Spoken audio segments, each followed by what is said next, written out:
Hey everyone, this is Kevin from thechesswebsite.com, and today we're going to be going over a game between Adolf Anderssen and Kieser. Adolf Anderssen being one of the top chess grandmasters in the late 1800s, Kieser also being a very formidable chess master himself. Now this is called the Immortal game. You've probably heard other grandmasters have their own Immortal games, but this is the Immortal game. This is kind of where it all started. So, as far as chess history, this is right up there at the top, but it's an amazing game, and also it's a very aggressive game. So for those players out there that love to play aggressively, love to sacrifice, you're really going to enjoy this game. One of the reasons I like this game so much is because Anderssen decided to play the King's Gambit line, which is a very aggressive opening. It's my favorite opening, and it really allows you to attack your opponent very frequently and all throughout the game, just trying to go after the king as much as you can. So Anderssen started with pawn to e4, Black responded with pawn e5, and Anderssen right away offers up his pawn sacrifice here on f4, and he does this for two reasons. He really wants rapid development. At the same time, after Black takes, White really has control of the center of the board.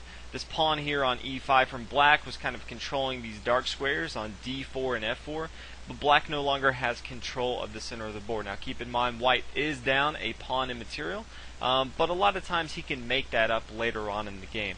Now White here can continue in two ways. The main line is to bring his knight to f3, simple development move, and at the same time getting closer to castling his king on the king side. Anderssen chose the other option, that's bringing his bishop to c4, getting his minor pieces involved in the game, and at the same time attacking this key weakness here on the f7 square. Now Black does have a couple options from here. Kieser chose to bring his queen to h4. Now you don't see this too much in today's chess games, only because it really leaves your queen exposed later on in the game. You're really going to be having your queen chased around, but still a lot of players will play queen to h4 because the king is forced to move to f1. Can't bring his pawn to g3 because then Black could take it with his pawn, and if he retakes, obviously this is going to be very bad for White. His entire king side is just completely blown up. So from here, White is forced to bring his king to f1. So Black basically has to choose if he wants to bring his queen to h4 and have it chased around the board. In return, for White is no longer going to be able to castle on either side of the board. Now in this situation, Black really has three moves. He does have the Brian counter gambit with pawn to b5, which was played in the actual game, trying to force this light square bishop off this long diagonal that's attacking this key weakness on f7. Or Black could have played pawn to d6, which I prefer, opening up, his light square bishop into the game. Or he could have brought his minor piece in right away with knight to f6. But in any case, Kieser decided to play pawn to b5, which I think is the weaker of the three moves. After White takes, both sides are equal in material, but as you can see, this pawn here on d7 is now pinned down to the king. So this is going to be a thorn in Black's sides for some time now. Now Black did decide after this to go ahead and play knight to f6, developing a minor piece. You always want to develop your minor pieces towards the center, trying to control the center of the board. And from here, White, it was only a matter of time. Anderssen played knight to f3, attacking the queen here on h4 and gaining a tempo. The queen's going to have to move back and lose a move here. So the queen comes back to h6. Now White really has two moves here. As you can keep in mind here, this pawn here on e4 is hanging. A lot of times you want to develop your minor pieces, so he could have easily brought his knight to c3, simple development move, and at the same time defending this pawn here on e4. Or his other option, which was played in the game, is to bring his pawn here to d3. What this does, not only does it support this pawn on e4, but it also opens a discovered attack on this pawn here on f4 from the bishop. So both of those are completely fine. Anderssen decided to play pawn to d3. From here, Kieser played knight to h5, and he did this for a few reasons. One, it allows his queen a few spaces for breathing room. Obviously, the knight here on f6 is kind of blocking off some of the spaces that the queen can go to. And at the same time, it's defending this pawn on f4, and it's also threatening knight to g3, which is a strong move, not only checking the king and the rook, but if this pawn here from h2 were to capture, then the rook would fall to the queen here on h6. So Anderssen obviously saw this and he played knight to h4, which is a fantastic move, not only blocking the threat on g3, but at the same time getting ready to bring his knight to f5, gaining a tempo, attacking the queen once again, and also having this nice little outpost on the f5 square. Now black now brought his queen to g5. Logical move, not only attacking the knight here on h4, but also attacking the bishop here on b5. This bishop on b5 is really a thorn in black's side. He really wants to start to develop on the queen side and move this pawn here from d7. So the queen to g5 is attacking both of those. Now Anderssen can just continue with his plan, bringing his knight to f5. Not only having his knight safe, but at the same time, blocking off the bishop on b5 to be captured.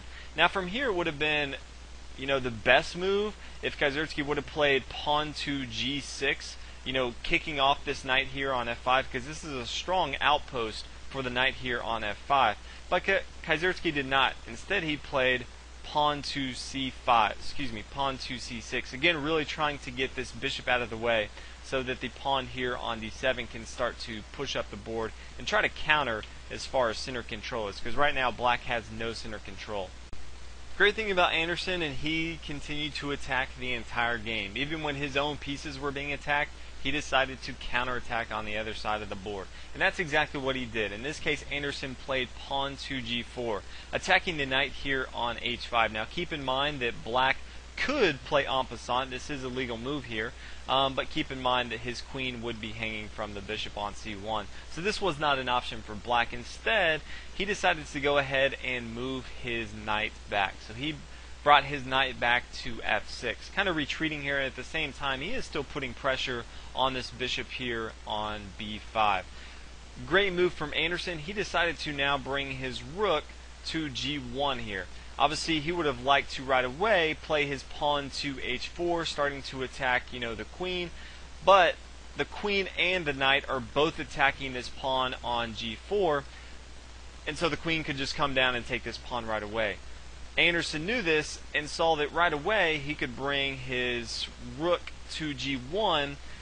And yes, he is sacrificing his bishop on b5, but he can already start to see that the limited spaces that the queen has to move, it's going to be very good for white, very bad for black. So this is exactly what he played, rook to g1, and black decided to go ahead and take the bishop on b5, trying to gain as much material as he can as he tries to get his queen to safety. Now Anderssen continued with his plan. He brought pawn to h4, and again the black king is forced to move, and he only has one place to move, and that is to g6. So white continued to push up the board with pawn to h5, and the only move again black has here is queen to g5. Now that Anderssen starts to have all his pieces in place as he wants them, and he starts to kind of have this queen contained, he starts to get some of his other pieces involved in the game. He now brings his queen to f3, and as you can already see, he's now attacking this pawn right here, and at any given time he can bring his bishop to f4, and the queen's going to be left hanging. There's nothing the queen can do for black to not be taken. So obviously Kieserski sees this, and he knows that he has to move his knight now. He has to give his queen some breathing room, or he's going to lose it on the next turn. So he decides to bring his knight to g8. There's really no other good moves. He can't bring it to d7. He can't bring it to d5, or it would be taken. And again, he can't bring it to g4 or h5 without being taken. So he does bring it back to g8, but you can already see after white now comes and takes with his bishop on f4, if you kind of look at the setup here, yes, black is up in material because he did take the bishop from white here on b5, but all of white's pieces are on the back rank here besides the queen that's just being chased around the board, and white's slowly and slowly controlling the entire center, and he's starting to develop all of his pieces on the board. So as you can already see, it's starting to kind of shift for Anderssen's favor, because black just has none of his pieces developed, and the pieces that he does have, he's underdeveloping them back to the 8th rank here. Black doesn't have any other options. He continues to have to run away his queen, and this is again why you don't see at the beginning of the game that queen to h4 checking the king. Yes, it does force the king to move, but as you can see here, a very wise King's Gambit player that's very familiar with White's opening lines is going to have a fun time just chasing your queen around the board the entire game. So from here, White decided to continue and finish his development with knight to c3. All of his minor pieces are in the game. His rooks here are as connected as they're going to be because White cannot castle, and at the same time he does have his queen out in the game. So as you can see here, White is completely controlling the center of the board here, so Black really needs to start to develop his pieces. Kieser decided to bring his bishop to c5. He would really like to get his other knight involved in the action. If he could bring his knight to e7 or some sort of play like that, castle on the king side, get some sort of king side safety, because again he is up in material, but his king is kind of in the center of the board and he's very vulnerable right now. But Kieser decides to bring his bishop to c5, very logical move for development, at the same time attacking this rook here on g1. What Black doesn't quite understand is that these rooks aren't really doing too much for the attack, but all these minor pieces in the queen, they have a strong attack that can come later on in the game. But this is a very simple development move, and it's not a bad move. From here, White decided to kind of counterplay. Instead of moving his rook here, he decided to bring his knight to d5. Long time ago when I was learning chess, I always heard, if the king is in the center for your opponent and all of your pieces are in the center, attack, attack, attack. Especially if you're playing the King's Gambit line. You don't play the King's Gambit line to play a passive game.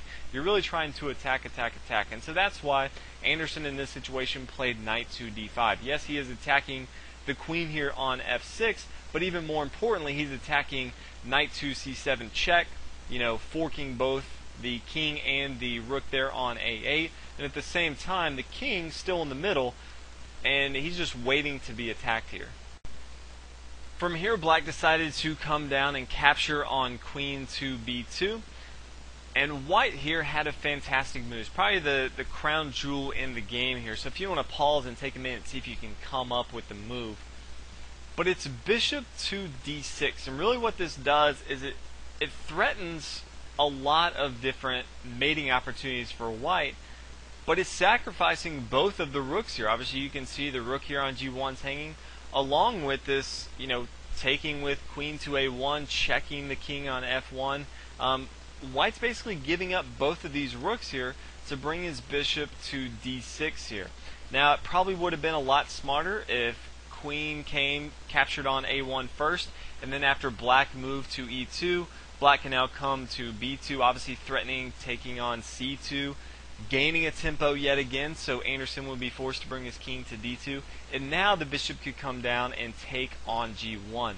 Unfortunately, this is not what was played in the game. It probably would have been better for Black, but Black decided to go ahead and play bishop takes on g1.